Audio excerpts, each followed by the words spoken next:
ഞാൻ നിൽക്കുന്ന സ്പോട്ട് കണ്ട ഇവിടെ ഗോവിന്ദാപുരത്തിന് കുറച്ച് ഉള്ളിലേക്ക് പോയി കഴിഞ്ഞാൽ ഈ സ്പോട്ട് എത്തും. ഞാൻ 2-3 സ്റ്റോറിയും കാര്യങ്ങളൊക്കെ ഇട്ടിട്ടുണ്ടായിരുന്നു. ഞാൻ അതിന്റെ വ്യൂ കാണിച്ചു കേട്ടോ. സംഭവം ഇവിടെ നിന്ന് കഴിഞ്ഞാൽ കംപ്ലീറ്റ് ഇവിടുത്തെ മലകൾ ഫുള്ള് കിട്ടും. അതും മെയിൻ ഹൈലൈറ്റ് ഇതാണ്ട 2 ഡാം കിട്ടും.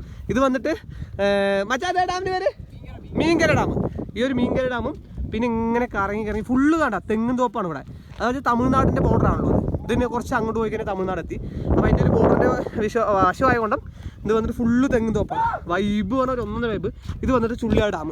2 ഡാമിൻ്റെയും വ്യൂ ഇവിടെ ഈ ഒരു മലയിൽ നിന്ന് കിട്ടുന്നുണ്ടാവും. ഇവിടെ നിന്ന് കാണുന്ന ഒരു കാഴ്ച കണ്ടതാ മച്ചനൊക്കെ ഉണ്ടാവും.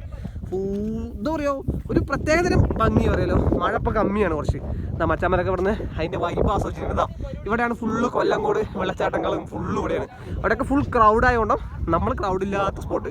നമ്മളെപ്പോഴൊക്കെ അത് ഒരു സ്വഭാവമാണല്ലോ ക്രൗഡില്ലാത്ത സ്പോട്ട്. വണ്ടിയൊക്കെ താഴെ നിൽക്കുന്നുണ്ട്. ഇതിൻ്റെ ഒരു വീഡിയോ ഞാൻ മുന്നേ ചെയ്തിട്ടുണ്ട്.